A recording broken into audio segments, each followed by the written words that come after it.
Hello, and welcome back, my lovely Lovecraftian, to a story dedicated to me so trashed, a Cthulhu devotee. This story is titled The Machine Stops by E.M. Forster, written in 1909. Chapter 1, The Airship.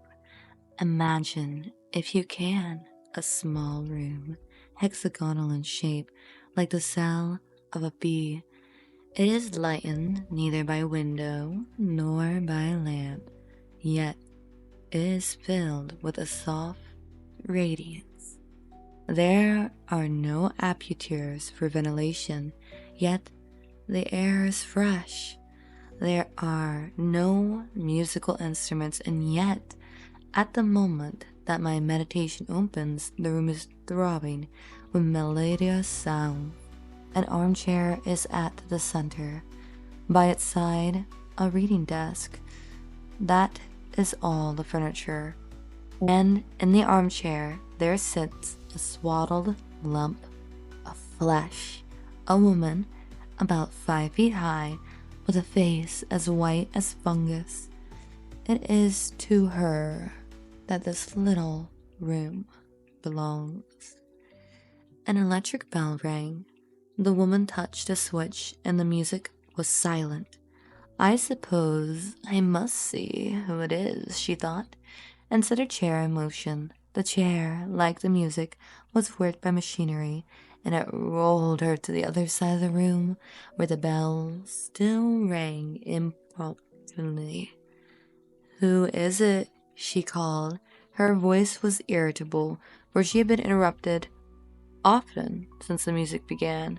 She knew several thousand people in certain directions. Human intercourse had advanced innumerously, but she listened into the receiver. Her white face wrinkled into a smile, and she said, "Very well, let us talk. I will isolate myself. I do not expect anything important will happen for the next 5 minutes, for I can give you fully 5 minutes, Kuno. Then I must deliver my lecture on music during the Australian period." She touched the isolation knob so that no one else could speak to her. Then she touched the lighting apparatus, and the room was plunged into darkness. "Be quick," she called, her irritation returning. "Be quick, Kuno. Here I am in the dark, wasting my time." But it was fully 15 seconds before the round plate that she held in her hands began to glow. A faint blue light shot across it, darkening to purple, and presently she could see the image of her son, who lived on the other side of the earth, and he could see her. "Kuno, how slow you are." He smiled gravely. "I really believe you enjoy dawdling. I have called you before, mother, but you are always busy or isolated. I have something particular to say." "What is it, dearest boy?" "Be quick." "Why could you not send it by phonetic post?" "Because I prefer saying such a thing. I want you to come see me." Vashti watched his face in the blue plate. "But I can see you. What more do you want?" "I want to see you, not through the machine," said Kuro. "I want to speak to you, not through the wearisome machine." "Oh, hush," said his mother, vaguely shocked. "You mustn't say anything against the machine." "Why not?" "One mustn't." "You talk as if God had made the machine," cried the other. "I believe that you are prey to it when you are unhappy. Men made it, do not forget that. Great men, but men. The machine is much, but it is not everything. I see something like you in the plate, but I do not see you. I hear something like you through the telephone, but I do not hear you. This is why I want you to come. Pay me a visit so that we can meet face to face and talk about the hopes that are in my mind. She replied that she could scarcely spare time for a visit. The airship barely takes 2 days to fly between me and you. Well, I dislike airships, replied the mother. Why? Said the son. I dislike seeing the horrible brown earth and the sea and the stars when it is dark. I get no ideas in an airship. I do not get them anywhere else, said the son. What kind of ideas can the air give you? Replied the mother. He paused for an instant. Do you not know? 4 big stars that form an oblong, and 3 stars close together in the middle of the oblong, and then hanging from there, there's these 3 other stars? No, I do not. I dislike the stars, but do they give you an idea? How interesting. Tell me. I had an idea that they were like a man. I do not understand. The 4 big stars are the man's shoulders and his knees. The 3 stars in the middle are like the belts that men wore once, and the 3 stars hanging are like a sword. A sword! Men carried swords about with them to kill animals and other men. It does not strike me as a very good idea, but it's certainly original. When did it first come to you? In the airship. He broke off, and then she fancied that he looked sad. She could not be sure, for the machine did not transmute nonsense of expression. It only gave a general idea of people, an idea that was good enough for all practical purposes. Vashti thought. The importable bloom declared by a descriptive philosophy to be the actual essence of intercourse was rightly ignored by the machine, just as the impalpable bloom of the grape was ignored by the manufacturers of artificial fruit. Something good enough had long since then been accepted by our race. The truth is, he continued, that I want to see these stars again. They are curious stars. I want to see them not from the airship, but from the surface of the earth, as our ancestors did thousands of years ago. I want to visit the surface of the earth. She was shocked again. Mother, you must come, if only to explain to me what is the harm of visiting the surface of the earth. No harm, she replied, controlling herself, but no advantage. The surface of the earth is only dust and mud. No advantage. The surface of the earth, it's just an idea. No life remains on it, and you would need a respirator, or the cold of the outer air would kill you. One dies immediately in the outer air. I know. Of course I shall take precautions. And besides, well, she considered and chose her words with care. Her son had a queer temper, and she wished to dissuade him from his expedition. Is it contrary to the spirit of age, she asserted. Do you mean that contrary to the machine? In a sense, but his image and the blue plate faded. Kuno, he had isolated himself. For a moment, Vashti felt lonely. Then she generated a light, and the sight of her room, flooded with radiance and studded with electrical buttons, revived her. There were buttons and switches everywhere, buttons to call for food, for music, for clothing. There was the hot bath button, by pressure of which a basin of imitation marble rose out of the floor, filled to the brim with a warm, deodorized liquid. There was the cold bath button, there was a button that produced literature, and there were, of course, the buttons by which she communicated with her friends. The room through it contained nothing, was in touch with all that she cared for in the world. Vashti's next move was to turn off the isolation switch, and all the accumulations of the last 3 minutes burst upon her. The room was filled with the noise of bells and speaking tubes. What was the new food like? Could she recommend it? Had she had any ideas lately? Might one tell her own ideas? Would she make an engagement to visit the public nursery at an early date? Say, this day, month? To most of these questions she replied with irritation, a growing quality in the accelerated age. She said the new food was horrible, that she could not visit the public nursery through press of engagement, that she had no idea of her own, but had been told, 1, that 4 and 3 in the middle were like the man. She doubted there was much to it. Then she switched off her correspondence, for it was time to deliver her lecture on Australian music. The clumpy system of public gatherings had been long since abandoned. Neither Vatashi nor her audience stirred from their rooms.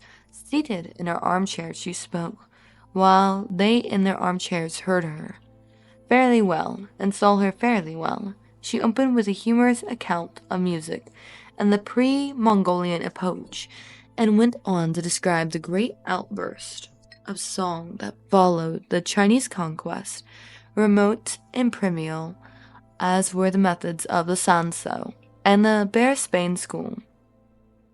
She yet felt, she said, that studies of them might repay the musicians of today. They had freshness. They had, above all, ideas.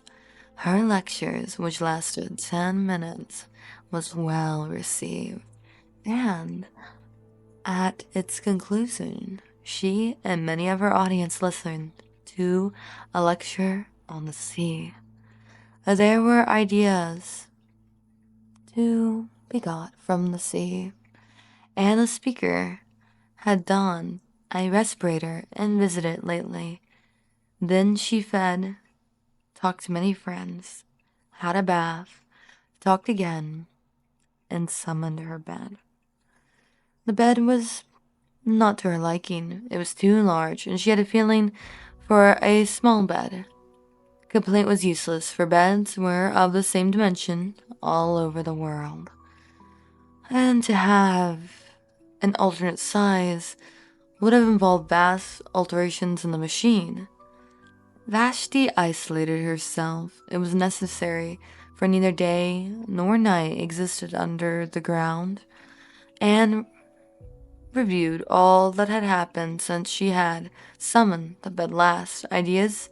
Scarcely any. Events? Was Kuno's invitation an event? By her side, on the little reading desk, was a survival from the ages of lighter. One book. This was the book, The Machine. In it were instructions against every possible contingency. It was hot or cold, or dyspeptic, or a loss for words. She went to the book, and it told her which button to press.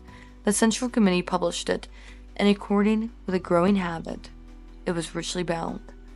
Sitting up in the bed, she took it reverently into her hands. She glanced round the glowing room as if someone might be watching her.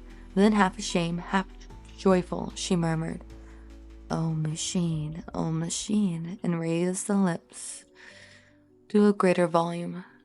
Then thrice she kissed it, thrice inclined her head, thrice she felt the delirium of acquiescence. Her ritual performed, she turned to page 1367, which gave the time of the departure of the airships from the island in the southern hemisphere under whose soil she lived to the island in the northern hemisphere whereunder lived her son. She thought, I have not the time. She made the room dark and slept. She woke and made the room light. She ate and exchanged ideas with her friends, and listened to the music and attended lectures, and she made the room dark and slept. Above her, beneath her, and around her, the machine hubbed internally. She did not notice the noise, for she had been born with it in her ears. The earth, carrying her, hummed as it sped through silence, turning her now, the invisible sun, now to the invisible stars. She awoke and made the room light. "Kuno, I will not talk to you," he answered, "until you come. Have you been on the surface of Earth since we spoke last?" His image faded. Again, she consulted the book. She became very nervous and lay back in her chair, palpitating. Think of her as without teeth or hair. Presently, she directed the chair to the wall and pressed an unfamiliar button. The wall swung apart slowly, though the opening she saw a tunnel that curved slightly, so the goal was not visible. Should she go see her son? Here was the beginning of the journey. Of course, she knew all about the communication system. There was nothing mysterious in it. She would summon a car, and it would fly with her down the tunnel until it reached a lift that communicated with the airship station. The system had been in use for many, many years, long before the universal establishment of the machine. And of course, she had studied the civilization and they immediately preceded her own. The civilization that had made mistakes, the functions of the system, and had used it for bringing people to things instead of from bringing things to people. Those funny old days when men went from change of air instead of changing the air in their rooms. And yet, she was frightened of the tunnel. She had not seen it since her last child was born. It curved, but not quite as she remembered it. It was brilliant, but not quite as brilliant as the lecturer had suggested. Tashi was seized with a terror of direct experiments. She shrank back into the room, and the wall closed up again. "Kuno," she said, "I cannot come to see you. I am not well." Immediately, an enormous apparatus fell onto her out of the ceiling. A thermometer was automatically laid upon her heart. She lay powerless. Cool pads soothed her forehead. Kuno had telegraphed her doctor. So, the human passion still blundered up and down in the machine. Vastashi drank the medicine, and the doctor projected it into her mouth, and the machinery retired into the ceiling. The voice of Kuno was heard asking how she felt. "Better." Then, with irritation, "But why do you not just come to me instead?" "Because I cannot leave this place." "Why?" "Because any moment something tremendous may happen." "Have you been on the surface of the earth yet?" "Not yet." "Then what is it?" "I will not tell you through the machine." She resumed her life, but she thought of Kuno as a baby, his birth, his removal to the public nurseries, her own visits to them, his visits to her, visits which stopped when the machine had assigned him a room on the other side of the earth. Parent duties said the book of the machine, cease at the moment of birth. P.422327483. True. But there is something special about Kuno. Indeed, there had been something special about all of her children, and after all, she must brave the journey if he desired it, and something tremendous might happen. What did that mean? The nonsense of youthful man, no doubt, but she must go. Again, she pressed the unfamiliar button. Again, the wall swung back, and she saw the tunnel that curves out of sight. Clasping the book, she rose, tottered onto the platform, and summoned the car. Her room closed behind her. The journey to the northern hemisphere had begun. Of course, it was perfectly easy. The car approached, and in it she found armchairs, exactly like her own. When she signaled, it stopped, and she tottered into the lift. One other passenger was in the lift, the first fellow creature she had seen face to face for months. Few traveled in these days, for thanks to the advancement of science, the earth was exactly alike all over, Rapid intercourse from which the previous civilization had hoped so much had ended by defeating itself. What was the good of going to Pekin when it was just like Shrewsbury? Why return to Shrewsbury when it would all be like Pekin? Men seldom moved their bodies. All unrest was concentrated in the soul. The airship service was a relic from the former ages. It was kept up because it was easier to keep up than to stop it to diminish it, but it now far exceeded the wants of the population. Vessel after vessel would rise from the bottomless of Rye and the Christchurch. I use the antique names. They would sail into the crowded sky and would draw up the wavers of the south empty. So nicely adjusted was the system, so independent of meteorology, that the sky, whether calm or cloudy, resembled a vast kaleidoscope whereon the same patterns periodically recurred. And the ship on which Valste sailed started now at sunset, now at dawn, but always as it passed above Rheims, it would neighbor the ship that served between Helsingfors and the Brazils, and every third time it summoned the Alps, the fleet of Palmyra would cross the track behind. Night and day, wind and storm, tide and earthquake, impeded man no longer. He had harnessed Leviathan. All the old literature, with its praise of nature and fear of nature, rang false as the prattles of a child. However,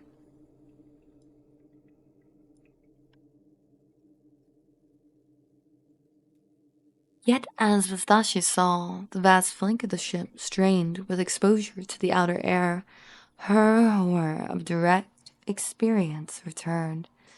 It was not quite like the airship in the cinema fear. For one thing, it smelled, not strongly or unpleasantly, but it did smell. And with her eyes shut, she should have known a new thing was close to her. Then she had to walk to it from the lip. Had to submit to glance from the other passengers. The man in front dropped his book. No great matter, but it disquieted them all. In the room, it was a book that was dropped. The floor raised it mechanically, but the gangway to the airship was not so prepared, and the sacred volume lay motionless. They stopped the thing with unforeseen, and the man, instead of picking up his property, felt the muscles of his arm to see how they had followed him. Then someone actually said with direct utterance, "We shall be late," and they trooped aboard, Vastashi treading on the pages as she did. Inside, her anxiety increased. The arrangements were old-fashioned and rough. They were even female attendant, just one, an attendant, to whom she would have to announce her wants during the voyage. Of course, a revolving platform ran the length of the boat, but she was expected to walk from it to her cabin. Some cabins were better than others, and she did not get the best. She thought the attendant had been unfair, and spasms of rage shook her. The glass valves had closed, and she could not go back. She saw at the end of the vestibule the lift in which she had ascended, going quietly up and down, up and down. Empty, beneath those corridors of shining tiles, were rooms, tier below tier, tier below tier, reaching far into the earth, and in each room there sat a human being, eating or sleeping, or producing ideas, and buried deep in the hive was her own room. Vashti was afraid. "Oh, machine," she murmured and caressed her book, and was comforted. Then the sides of the vestibule seemed to melt together, as do the passages that were seen in her dreams. The lift vanished. The book that had been dropped slid to the left and vanished. Polished tiles ran by like a stream of water. There was a slight jar, and the airship, issuing from its tunnel, soared above the waters of a tropical ocean. It was night. For a moment, she saw the coast of Sumatra's edge by the phosphorescence of waves, and crowned by lighthouses still sending forth their disregarded beams. These also vanished, and only the stars distracted her. They were not motionless, but swayed to and fro above her head, thronging out of one skylight into another, as if the universe and not the airship was careening.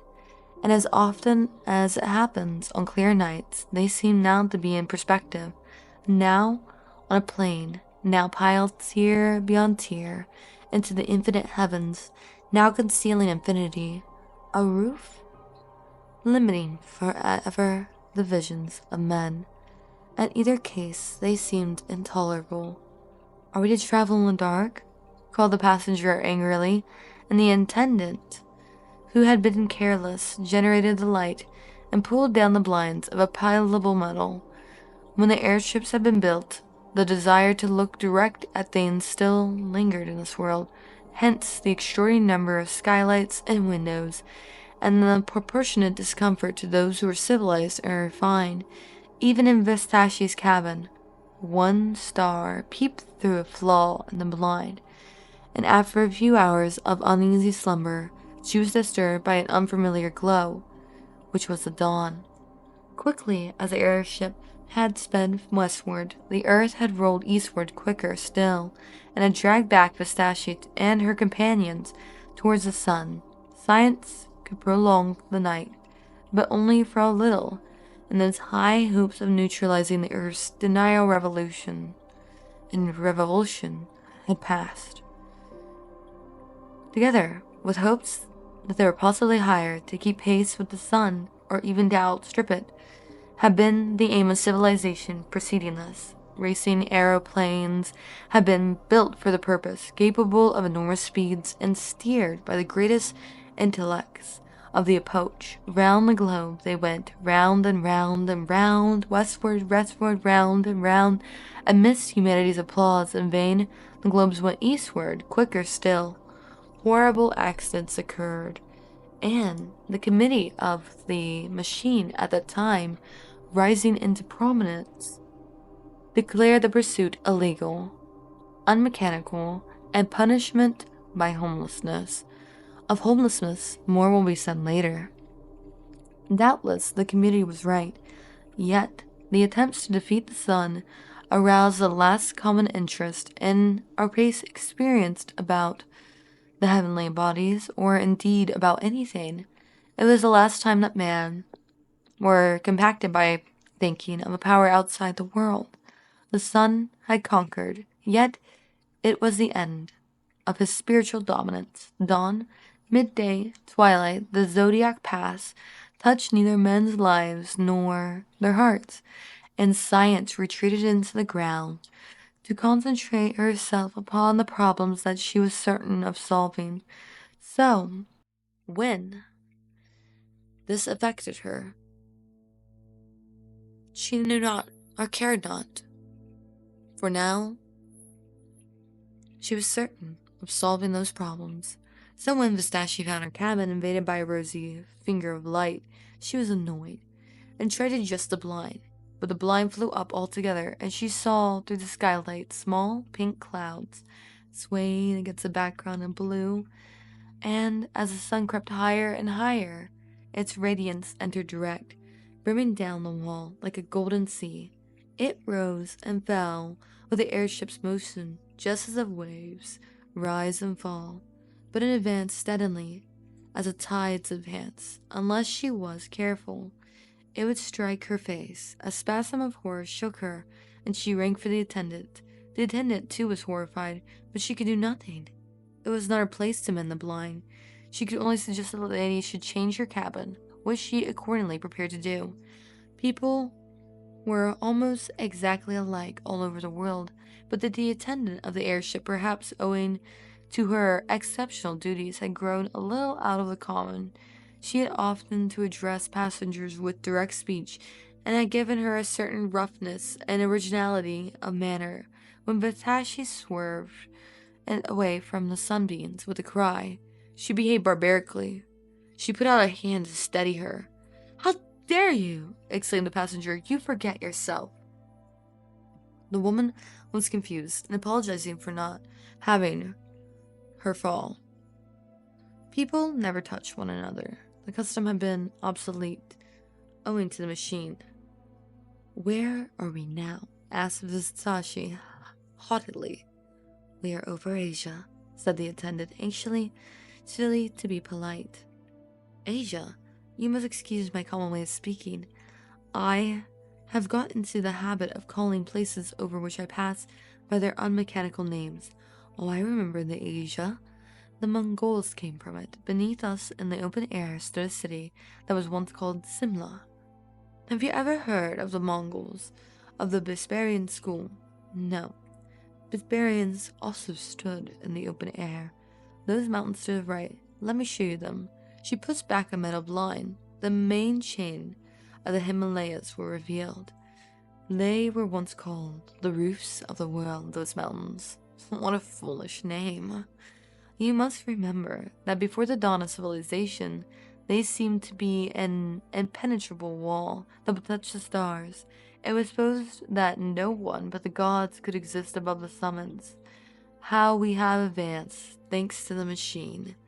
"How we have advanced, thanks to the machine," said Vashti. "How we have advanced, thanks to the machine," echoed the passenger who had dropped the book the night before and who was standing in the passage. "And the white stuff in the cracks? What is it?" "I have forgotten the name. Cover the window, please. These mountains give me no ideas." The northern aspect of the Himalayas was in deep shadow. On the Indian slope, the sun had just prevailed for the purpose of making newspaper pulp, but the snow were awakened to their morning's glory, and the clouds still hung on the breast of Kilimanjaro. In the plains were seen the ruins of cities with diminished rivers creeping by their walls, and by the sides of these were sometimes the signs of varieties, making and marking the cities of today. Over the whole prospects, airships rushed, crossing the intercrossings with incredible aplomb, and raising nonchalantly when they desired to escape the perturbations of the lower atmosphere and to traverse the roof of the world. "We have indeed advanced thanks to the machine," repeated the attendant, and hid the Himalayans behind a metal blind. The day dragged wearily forward.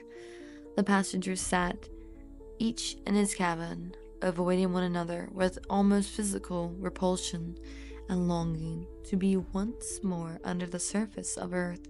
There were 8 to 10 of them, mostly young males sent out from the public nurseries to inhabit the rooms of those who had died in various parts of the earth. The man who had dropped his book was one on the homeward journey. He had been sent to Samchara for the purpose of propagating the race. Vatashi alone was traveling in her private will. At midday, she took a second glance at the earth. The airship was crossing another range of mountains, but she could see little, owing to the clouds. Masses of black rocks hovered below her and merged indistinctly into gray. Their shapes were fantastic. One of them resembled a prostrate man. "No ideas here," murmured Vatashi, and hid the carcass behind a metal blind. In the evening she looked again. They were crossing a golden sea, in which lay many small islands. One peninsula, she repeated, "No ideas here," and she hid, greased behind a metal blind. Next we'll be reading The Mending of the Apparatus, the following chapter in the story, dedicated once again by me so trashed. Here, I will go over parts of the story that gave me plenty of ideas. Where their ideas seem lackluster, it seems to be due to the fact that we need human communication. During the time of COVID, which I'm sure you all have experiences that you should leave behind in the comments so that I may read for our next chapter, we all experience some form of isolation, be it not being able to see human faces due to masks, or maybe in other part of the world where strict lockdown methods were taking place, where you couldn't be out past a certain time, to even stimulus checks in the Americas to try to drive forth the economy as we were no longer purchasing in person or even online. I also like that this book was written in 1909, so even in the past, there is some things that are acclimated to present day that we have in the year 2025, where this story seems to take place much further into the future. We can see things like the cell phone, not just the cell phone that we knew growing up with the flip screens and texting, but FaceTime, being to video chat someone, something we take for granted in our daily day. The machine gifted them, and they thought it was amazing, and even so, the machine has not perfected it, which is something that strikes me as peculiar, as the machine seems to keep them away from human contact, yet they still long for it, saying that the image is not exact, the voice is not exact like the telephone. Overall, the story really ages well, with even 100 and plus some years in the future. I can see the parallels of today's time and even the ideas of sci-fi and hyperrealism of the future. My favorite thing so far has been that certain things in old structure are more affordable to keep going than to shut down completely. I, for one, love trains. I love the logistical way that they can get things across the map. However, trains run on coal, which some people see as outdated. Not a lot of stuff run on coal now. It's either gasoline, electricity, or even some water or wind.